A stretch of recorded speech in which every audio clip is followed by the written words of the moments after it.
Stability और functional fitness के लिए कोर की इम्पोर्टेंस बहुत ज़्यादा है। एक स्ट्रॉन्ग कोर होना बहुत ज़रूरी है। ये कैसे बनाना है, आज की वीडियो में मैं आपको कुछ पॉइंट्स बता देता हूँ। आप इन पॉइंट्स को प्रैक्टिकली अप्लाई करिए और देखिए कि आपका कोर स्ट्रेंथ किस तरह से इम्प्रूव होता है।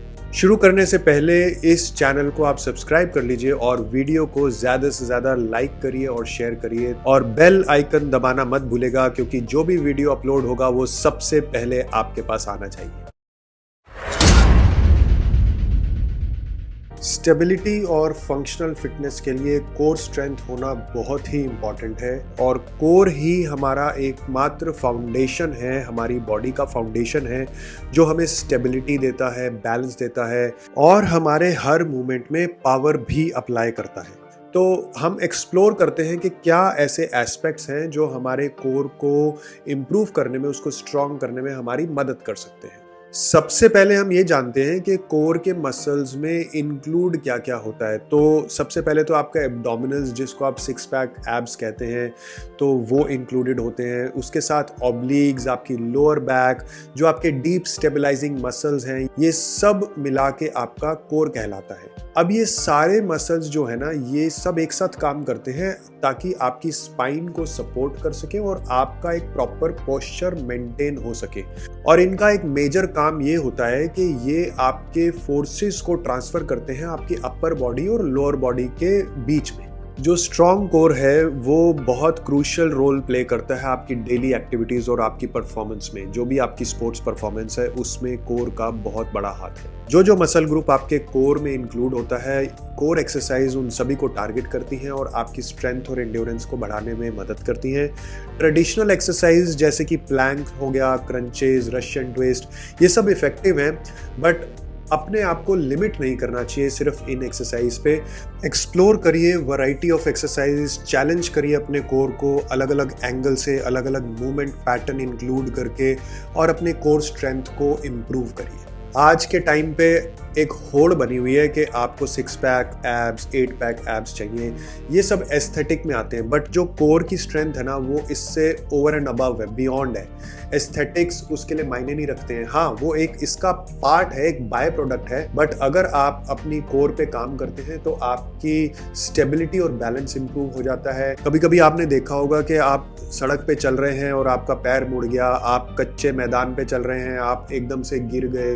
तो ये सब चीज़ें जो भी आपके फॉल्स एंड इंजरीज हैं, अगर आपका कोर स्टेबिलिटी और बैलेंस अच्छा है तो इन सब चीज़ों से आप बच सकते हैं। एडिशनली अगर आपका कोर स्ट्रांग है तो आपकी ओवरऑल एक्सरसाइज में परफॉर्मेंस बढ़ाता है, जैसे कि वेट लिफ्ट करना, रनिंग हो गया, एवरीडे मूवमेंट्स, जो भी आपका बेंडिंग, लिफ्टिंग, इन सब में आप इम्प्रूवमेंट देखेंगे अगर आप अपनी कोर स्ट्रेंथ को बढ़ा लेंगे। एक बहुत इंपॉर्टेंट पॉइंट हमें याद रखना चाहिए कि किसी भी चीज़ को अगर हम कॉन्शियसली करेंगे तो हम उसको बेहतर मैनेज कर पाएंगे। इसी तरह से कोर को भी हमें प्रॉपरली एंगेज करना पड़ता है। ऐसा ज़रूरी नहीं है कि कोर हमेशा अपने आप काम करे। आप अगर उसको कॉन्शियसली एक्टिवेट करेंगे, अपने मसल को स्टेबलाइज करने की कोशिश करेंगे, फोकस करेंगे अपने कोर मसल्स को एंगेज करने के लिए। वो किस तरह करना है, बहुत सिंपल है। अपने कोर मसल को या एब्डोमिनल मसल्स को अपने बेली बटन की तरफ पुल करिए और अपने स्पाइन की तरफ लेके जाइए, तो आपका कोर जो है वो एक्टिवेट होगा। इससे आपका जो न्यूट्रल स्पाइन पोजीशन है ना, वो मेंटेन होगा। तो इस टेक्निक को आप अप्लाई करिए और अपने कोर को स्ट्रेंथन करने में हेल्पफुल रहिए। बात तो हम कर रहे हैं कि कोर की स्ट्रेंथ को कैसे बढ़ाना है, बट इसमें बहुत बड़ा इंपॉर्टेंट रोल न्यूट्रिशन का भी है। वेल बैलेंस्ड डाइट आपके मसल डेवलपमेंट और ओवरऑल हेल्थ को इम्प्रूव करती है। तो अगर आपको कोर की स्ट्रेंथ बढ़ानी है, कोर भी तो आपके मसल्स ही हैं, अगर आप उसको अच्छे से ट्रेन कर रहे हैं तो उसकी रिकवरी और रिपेयर के लिए आपको एक अच्छा न्यूट्रिशन प्लान चाहिए, अच्छी डाइट चाहिए। प्रोटीन रिच आप अगर डाइट लेते हैं तो आपकी कोर स्ट्रेंथ जो है वो बहुत अच्छे से इम्प्रूव होती है।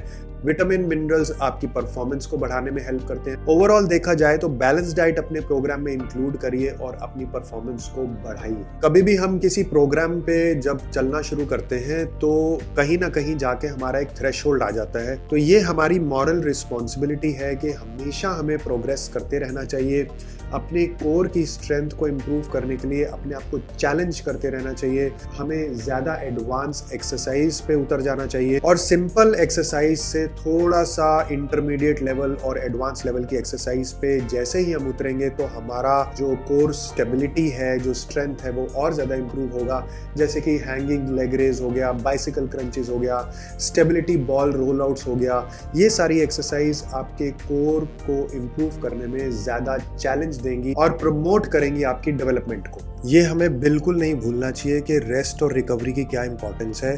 कोर मसल जो है वो भी एक तरह का मसल ग्रुप है, इसको भी रेस्ट चाहिए, इसको भी रिकवरी का पूरा समय चाहिए, पूरा टाइम चाहिए।